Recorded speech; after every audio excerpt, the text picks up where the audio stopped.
Lyric's hands trembled as she stared at the muddy briefcase Scout had dragged into their cramped apartment.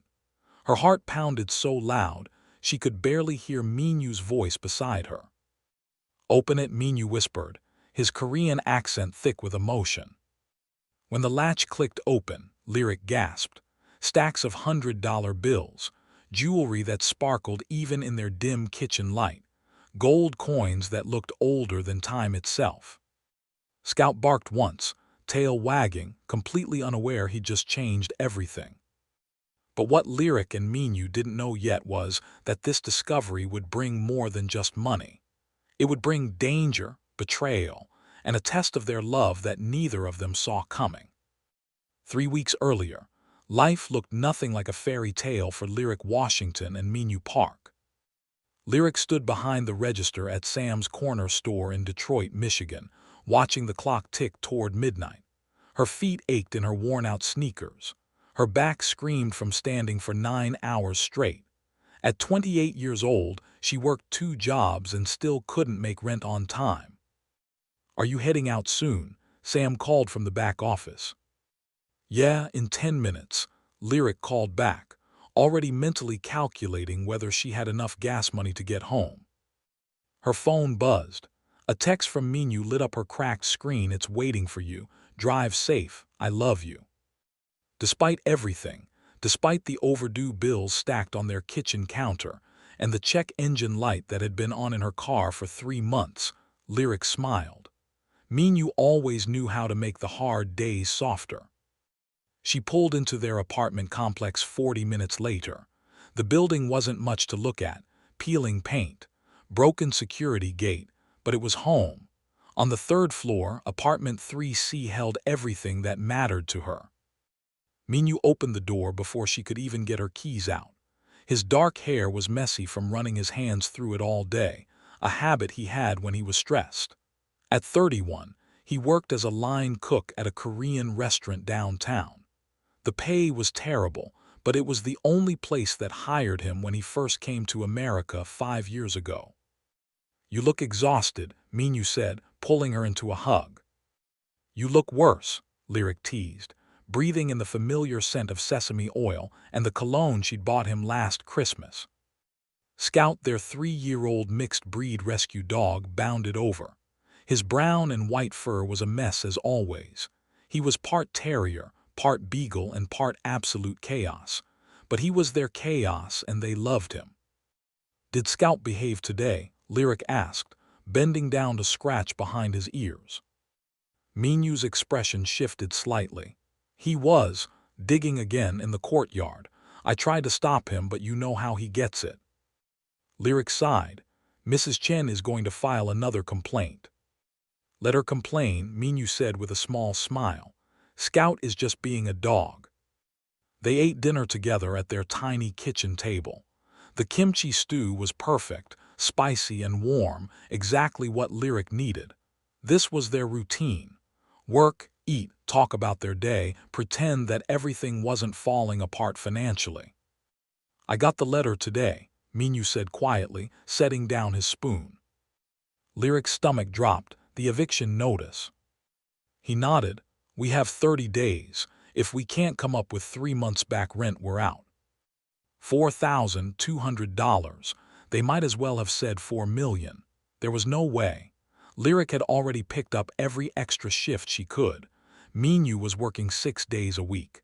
They'd sold everything worth selling.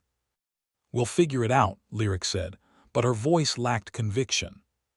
Minyu reached across the table and took her hand, but this time felt different. This time felt impossible. That night, Lyric lay awake staring at the ceiling. Beside her, Minyu's breathing was steady, but she knew he wasn't really sleeping either. Scout was curled up at the foot of their bed, paws twitching in some dog dream. How did they get here? She thought back to 3 years ago when she'd met Minyu at a community cultural festival. She'd been trying Korean food for the first time, and he'd been the one serving it, explaining each dish with such passion and pride. His English wasn't great back then. Her Korean was non-existent, but somehow they'd talked for 2 hours straight. Their families hadn't understood. Lyric's mother kept asking when she was going to settle down with a nice black man from church.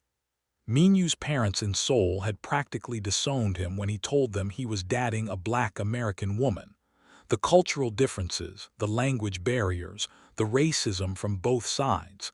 They'd fought through all of it. But poverty was a different kind of fight. The next morning, Lyric dragged herself to her second job cleaning offices downtown. Minyu went to the restaurant. Scout stayed home, which usually meant trouble. When Lyric got back that evening, their neighbor Mrs. Chen was waiting in the hallway. "Your dog destroyed the courtyard again," Mrs. Chen said, her arms crossed. "There are holes everywhere." "I'm so sorry, Mrs. Chen. I'll fill them in this weekend, I promise." "You said that last time. That animal is a menace." Lyric apologized 3 more times before Mrs. Chen finally stormed off. When she got inside the apartment, she was ready to scold Scout, but the dog was acting strange. Scout sat by the door, tail wagging frantically, a weird whining sound coming from his throat.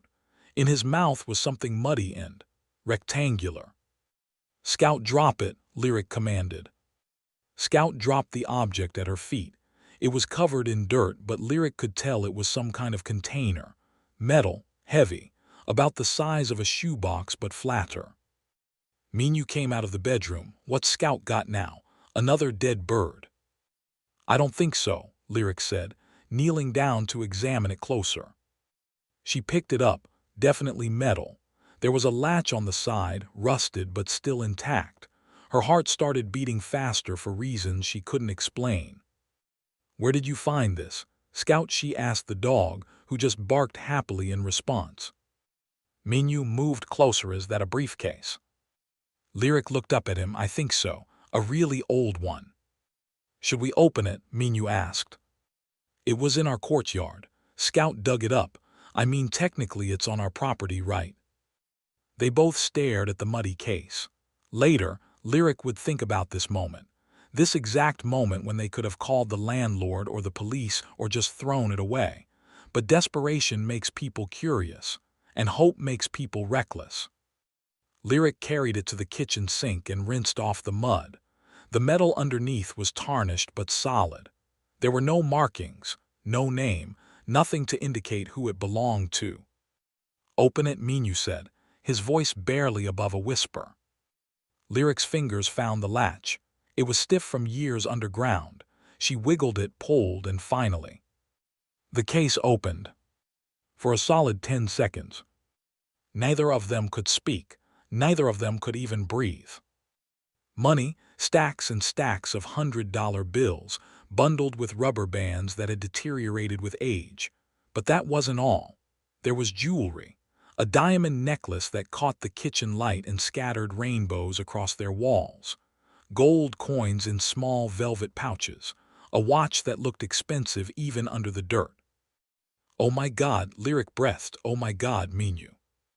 Minyu stumbled backward, gripping the counter. "This can't be real. This has to be fake." But it looked real. It felt real. Lyric picked up one of the bills with shaking hands. It was old, the design slightly different from current currency, but it was definitely a real $100 bill. "How much do you think is here?" Lyric asked. Minyu started counting with trembling fingers. "One bundle has maybe 50 bills. That's $5,000. And there are I count at least 40 bundles. $200,000, Lyric finished, her voice hollow with shock. And that's not even counting the jewelry and coins." Scout barked again, clearly proud of himself. Lyric sank into a kitchen chair. "This doesn't make sense. Why would someone bury this much money in our courtyard?" "How long has it been there?" Minyu wondered aloud. "The case looks old, really old." They spent the next hour examining everything. The bills ranged from the 1970s to the 1990s. The jewelry had hallmarks indicating real gold and genuine diamonds. The coins were a mix of American gold eagles and old silver dollars. "We need to call someone," Minyu said finally. "The police, the landlord, someone." but Lyric was staring at the eviction notice still sitting on their counter. $4,200. They needed $4,200, and there were potentially hundreds of thousands sitting in their kitchen. The Lyric started, then stopped. What if we don't tell anyone, not right away? What if this is meant for us? Scout found it on our property. Maybe this is our chance. Minyu shook his head. Lyric, we can't just keep it. This belongs to someone. Who? It's been buried for decades, Minyu. Whoever put it there is probably long gone, and we're about to be homeless. The desperation in her voice made Minyu flinch. He looked from the money to Lyric to the eviction notice and back again. We could pay our rent, he said slowly. Catch up on everything, fix your car, maybe even put some aside for savings. We could breathe, Lyric added. For the first time in years, we could actually breathe. They stared at the treasure in silence. Scout had curled up under the table, content now that his gift had been appreciated. 1 week, Minyu said finally. We wait 1 week. We research. We try to find out if anyone is looking for missing money or if there are any reports about buried treasure in this area. If someone has a legitimate claim, we return it. But if after 1 week there's nothing, we keep it. Lyric nodded. 1 week, that's fair. They hid the briefcase in the back of their bedroom closet, behind winter coats and storage boxes. Neither of them slept that night. Lyric kept thinking about all the bills she could pay. Minyu kept wondering if they were making a terrible mistake. Over the next 3 days, Lyric and Minyu became amateur investigators. Lyric spent every spare moment searching online for news articles about missing money in Detroit, unsolved robberies, bank heists, missing persons cases that might involve hidden cash. She found plenty of crime stories from the 70s and 80s, but nothing that specifically matched what they'd found. Minyu talked to Mr. Kowalski, the oldest tenant in their building. The elderly man had lived there for 42 years. Has anyone ever mentioned finding anything unusual in the courtyard? Minyu asked casually, while helping Mr. Kowalski carry his groceries. Unusual how, Mr. Kowalski asked. I don't know, maybe someone lost something valuable, or buried something. Mr. Kowalski laughed. Son, the only thing buried in that courtyard is dead dreams and broken promises. Why do you ask? Just curious, Minyu said quickly. On the 4th day, Lyric was working at the corner store when a well-dressed black woman came in. She was around 60, wearing expensive jewelry and carrying a designer purse that probably cost more than Lyric made in 3 months. Excuse me, the woman said, approaching the counter. I'm looking for information about the Riverside Apartments on Maple Street. Do you know them? Lyric's blood ran cold. That was their building. Yeah, I live there actually. Why? The woman's eyes lit up. Really? How long have you lived there? About 3 years. What's this about? The woman hesitated, then smiled. My father used to own property in that area. I'm doing some family history research. Have you ever noticed anything unusual about the building or the grounds? That word again, unusual. Lyric forced herself to stay calm. No, nothing unusual. It's just a regular apartment building. The woman nodded slowly, studying Lyric's face a little too carefully. Well, if you ever do notice anything unusual, I'd appreciate a call. She slid a business card across the counter. Lyric glanced at it. Simone Hartford, private investigator. What exactly are you looking for? Lyric asked, trying to sound casual. Just tying up some family loose ends, Simone said with a smile that didn't reach her eyes. Have a good day. After she left, Lyric immediately texted Minyu, someone is looking. We need to talk tonight. When Lyric got home that evening, Minyu was packing the apartment. Scout sensed the tension and was whining. Tell me everything, Minyu said. Lyric recounted the conversation with Simone Hartford. Minyu's face grew more worried with each detail. This is bad, he said. Someone knows about the money. We don't know that for sure, Lyric argued. She said family history research. Maybe it's not about the money at all. Then why did she ask if you noticed anything unusual?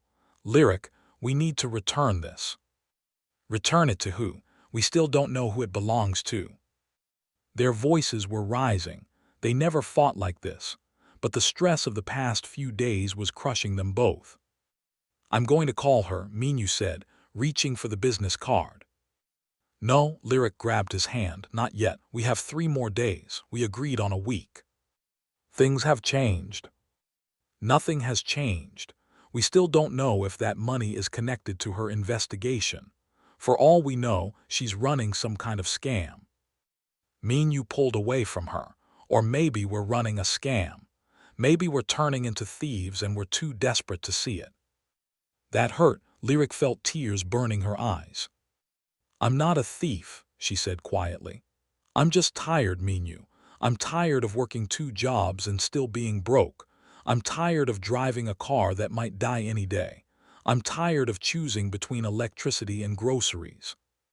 And I'm tired of watching you work yourself to death for a boss who doesn't respect you. Minyu's expression softened. He pulled her into his arms. I know, he whispered. I'm tired too, but we can't compromise who we are because we're struggling. That money is not ours. Before Lyric could respond, someone knocked on their door. They froze. Scout barked once. Expecting someone, Minyu whispered. Lyric shook her head. Another knock, louder this time. Minyu walked to the door and looked through the peephole. His whole body tensed.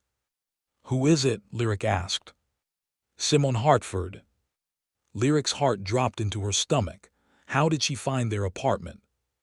Don't open it, Lyric hissed. But Simone called through the door. I know you're in there. I also know Scout found something very interesting in your courtyard. We need to talk. Lyric and Minyu stared at each other. There was no point hiding now. Minyu opened the door. Simone Hartford stepped inside without being invited, her eyes immediately scanning the apartment. Up close, she was even more intimidating. Sharp eyes, confident posture, someone who was used to getting what she wanted. Nice place, Simone said, though her tone suggested otherwise. How did you find me? Lyric asked.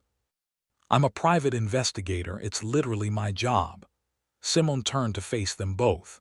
Your neighbor, Mrs. Chen, was very chatty about the dog that's been digging up the courtyard. She even showed me the holes. Fresh dirt recently filled in. I put 2 and 2 together. We don't know what you're talking about, Minyu said, but his voice wavered. Simone smiled. Look, I'm not here to cause trouble. I'm here to make you an offer. My father buried something in that courtyard 40 years ago before he went to prison. He died last year. Before he passed, he told me where to find it, but I'm willing to share. Share, Lyrics repeated. 60-40 split. I got 60% since it was technically my father's property. You get 40% for finding it and keeping quiet. Everyone wins. Or Lyric said, her voice stronger now. We found abandoned property on our rental property, which legally gives us a claim to it. Simone's smile disappeared.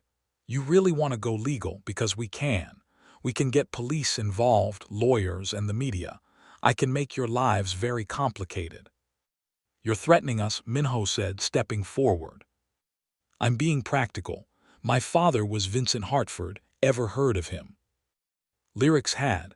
Everyone in Detroit over a certain age had. Vincent Hartford had been a numbers runner and loan shark in the 70s and 80s. Not quite a mob boss, but close enough. He'd gone to prison for racketeering in 1985. That money comes from illegal activities, Simone continued. Which means technically, if we go official, the government could seize all of it. Nobody wins. Or we can be smart, split it, and everyone walks away happy. Lyric wanted to tell her to leave. But 40% of potentially $1 million was still life-changing money. We need time to think, Lyric said. You have 24 hours, Simone said. After that, I'm going to the police. She handed Lyric another business card. Call me with your answer." After she left, Lyric and Minyu sat in stunned silence. "She's bluffing," Lyric said finally. "If that money is from her father's illegal activities, she can't go to the police without incriminating herself." "Maybe," Minyu said, "but she could still make our lives miserable. Private investigators have connections." That night was worse than the first. They lay in bed, the briefcase hidden in the closet, feeling heavier than ever. "What would you do with your share?" Minyu asked quietly in the darkness. "If we split up with her?" "Yeah." Lyric thought about it. "Pay off my student loans, fix my car, maybe help my mom with her medical bills, put the rest in savings." "You send money to my parents," Minyu said. "They won't talk to me, but I could send it through my sister, start that restaurant I've always dreamed about." "A restaurant?" "A small one, Korean soul food fusion. I've had recipes planned for years." Lyric turned to face him in the dark. "You never told me that." "It felt like a stupid dream when we can barely afford rent." "It's not stupid," Lyric said, taking his hand. "It's beautiful." They fell asleep holding each other, both thinking about dreams that might finally be possible. The next morning, Lyric called in sick to both her jobs. Minyu did the same. They needed to decide what to do. They counted the money again, more carefully this time. Including the jewelry and coins, they estimated the total value at around $1.2 million. 40% is $480,000, Lyric calculated. Still life-changing. "But is it right?" Minyu asked. Before Lyric could answer, her phone rang. Unknown number. "Hello?" Lyric Washington, a man's voice deep and official sounding. "Yes." "This is Detective Raymond Cooper with Detroit PD. I need to ask you some questions about Simone Hartford. She was found dead this morning." Lyric dropped the phone. Minyu picked up the phone from where Lyric had dropped it. "Hello, this is Minyu Park. What happened to Simone Hartford?" Detective Cooper's voice was professional but serious. "We found her body in her car early this morning. Apparent heart attack, but we're investigating all recent contacts. Her phone records show she visited your address yesterday. Can you tell me why?" Minyu's mind raced. She was asking about the building's history, for a research project about her father. "And that's all?" "Yes." Nothing else unusual happened. There was that word again, unusual. "No, nothing," Minyu lied, and he hated himself for it. "All right, we may have follow-up questions. Don't leave town." The call ended. Minyu looked at Lyric, who had gone pale. "She's dead," Lyric whispered. "She was just here threatening us, and now she's dead." "Heart attack," Minyu said. "That's not suspicious. People have heart attacks." But they both felt it, the weird energy that had settled over their apartment. The money suddenly felt cursed. "We should tell the detective about the money," Minyu said. "This is getting too complicated." "And tell him what?" "That we found a briefcase full of cash from a dead criminal, and we were planning to keep it. We'd be accessories to something. We didn't do anything wrong." "The law might not see it that way." They were interrupted by another knock. Through the peephole, Minyu saw Detective Cooper himself, along with a uniformed officer. This time they had no choice but to be honest, mostly honest. Detective Cooper was a tired-looking black man in his 50s with kind eyes and a no-nonsense attitude. He sat at their kitchen table while the uniformed officer stood by the door. "Let's start again," Detective Cooper said. "What did Simone Hartford really want?" Lyric took a deep breath. "Our dog found something buried in the courtyard, a briefcase with money in it. Simone said it belonged to her father, and she wanted to split it with us." "And this briefcase is where?" "Minyu got it from the closet." When he opened it in front of the detective, Cooper let out a low whistle. "That's a lot of money." "We were trying to figure out what to do with it," Lyric said. "We didn't steal it. Scout just dug it up." Detective Cooper examined the contents carefully. Vincent Hartford's missing insurance policy. That's what people called it. When he got arrested in '85, the feds knew he had money hidden somewhere, but they could never find it. This must be it. So what happens now? Minyu asked. Legally, complicated. Vincent is dead. Simone was his only heir, and now she's dead too. The money came from illegal activities decades ago. The case is closed. No one's looking for it anymore. What are you saying? Lyric asked carefully. Detective Cooper looked at them both for a long moment. I'm saying I need to file a report about finding this cash. It'll go into evidence. There'll be a legal process to determine ownership. Could take months, maybe years. And there's a decent chance it'll end up seized by the government. He paused. But Simone's death was definitely a heart attack. Natural causes. The medical examiner confirmed it. So that's not your concern. After the detective left with the briefcase, Lyric and Minyu sat in their empty apartment, feeling numb. It's gone, Lyric said, just like that. We never really had it, Minyu reminded her. I know, but for a few days we had hope. The eviction notice was still on the counter. The bills were still unpaid. Nothing had changed, except now they knew exactly what they were missing. 2 weeks passed. Lyric and Minyu borrowed money from Lyric's mother to pay part of the back rent. They negotiated with the landlord for more time. Life returned to its normal, exhausting grind. Then one Thursday evening, Detective Cooper showed up at their door again. I have news, he said. They let him in, confused. So here's the thing, Cooper began. I did some more research on the Hartford case. Vincent had a life insurance policy, a legal one. When he died, it went to Simone. She was worth about $300,000. Okay, Lyric said, not understanding. Simone never married. I had no kids. Her will was pretty simple. Everything goes to charity except for one weird clause. He pulled out a paper. I quote, "If anyone finds my father's legacy before I do, they deserve it more than me." Minyu's eyes widened. What does that mean? It means Simone wrote a contingency plan. If someone found that briefcase, she instructed her estate to give them a finder's fee. $50,000. Lyric gasped, "Are you serious?" "Dead serious. The estate lawyer contacted me. You two are getting a check for $50,000. When Cooper left, Lyric and Minyu just stared at each other. $50,000, Minyu said. It's not $1 million, Lyric said, but it's enough. They paid off their back rent, fixed Lyric's car, caught up on every single bill, put $10,000 into savings, and with what was left, they did something completely impractical but absolutely necessary. They took a trip to Korea. Minyu hadn't been home in 5 years. His parents still weren't speaking to him, but his younger sister, Yoonji, had stayed in contact secretly. They won't see you, Yoonji warned over a video call. You know how traditional they are. I know, Minyu said, but I need to try. They flew into Incheon Airport in late October. The fall colors in Korea were stunning. Lyric had never been outside the United States before. Everything felt like an adventure. Yoonji met them at a cafe in Seoul. She was 26, stylish, and immediately loved Lyric.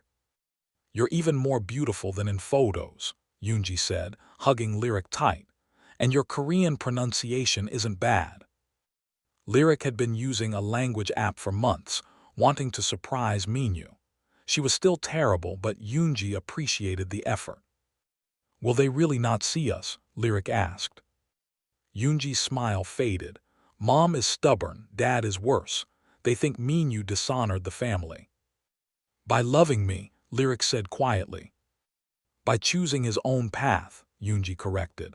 They wanted him to marry someone they chose, have a traditional life. You're just the excuse.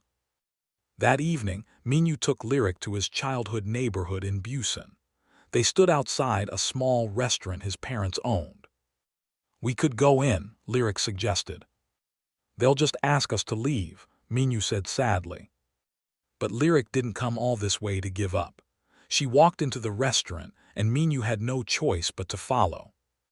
His mother was behind the counter. She looked up, saw Minyu, and her entire face changed.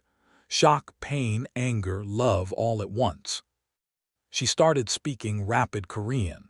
Lyric couldn't understand most of it, but she heard the emotion. Minyu responded, his voice shaking. They went back and forth. Other customers were staring. Then Minyu's father came out from the kitchen.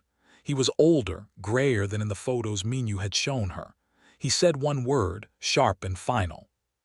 Minyu's shoulders dropped. He turned to leave. But the Lyrics didn't move. She bowed deeply the way Minyu had taught her, respectful, traditional. Then in broken but earnest Korean she said, "I love your son. He is a good man. You raised a good man. I am honored to know him. Thank you." The restaurant went silent. Minyu's mother's eyes filled with tears. His father stared at the Lyrics for a long moment, then spoke in English. "You learned Korean for my son?" "Yes, sir," Lyric said. "Still learning, not good yet." "Why do you love him?" Lyric thought about the answer. "He makes me want to be better. He works hard. He's kind. He never gave up on his dreams or on me. How could I not love him?" Minyu's father looked at his son, then back at Lyric, then at his wife, who was openly crying now. "Sit," he said finally. "Eat."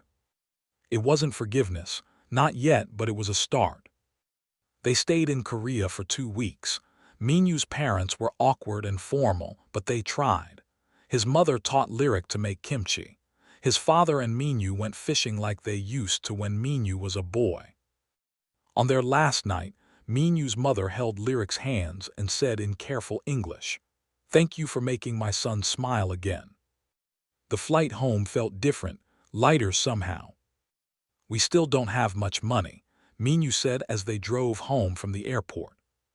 "We have enough," Lyric said. "I'm still a line cook. You're still working 2 jobs. For now, but things are different now. We're different." And they were. With the savings cushion, Lyric enrolled in online business classes. Minyu started planning his restaurant more seriously. They weren't rich, but they were stable. And stability, they'd learned, was its own kind of wealth. 6 months later, Scout was digging in the courtyard again. "Scout, no," Lyric called out. But this time, Scout wasn't finding buried treasure. He was just being a dog, digging for the pure joy of it. Lyric laughed, watching him. No $1,000,000, no briefcases full of cash. Just a happy dog, a man she loved, and a future they were building together one day at a time. Detective Cooper called one more time, about a month after that. "Thought you'd want to know," he said. "The briefcase money was officially seized by the government, but they're using it to fund community programs in Detroit. Youth centers, small business loans, that kind of thing." "That's good," Lyric said.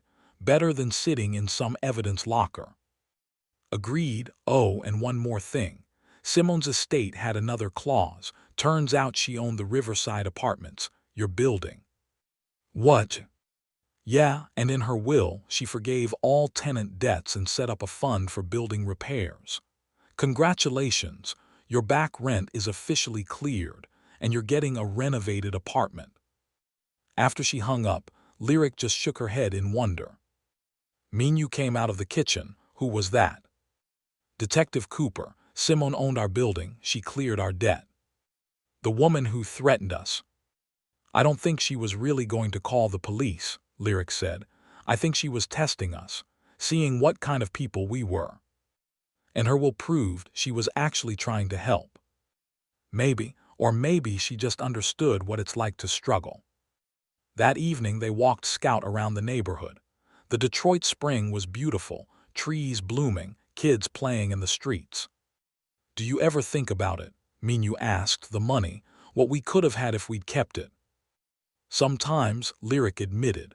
"But then I think about who we might have become if we'd kept something that wasn't ours, and I like us better this way." Minyu took her hand. "Me too."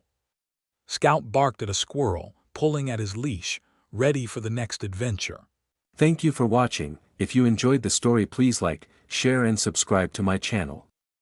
Also click on the notification bell, so that you will get notified whenever a new story comes up. You can also go ahead to tell me the country you are watching from, so that I can make a story for you.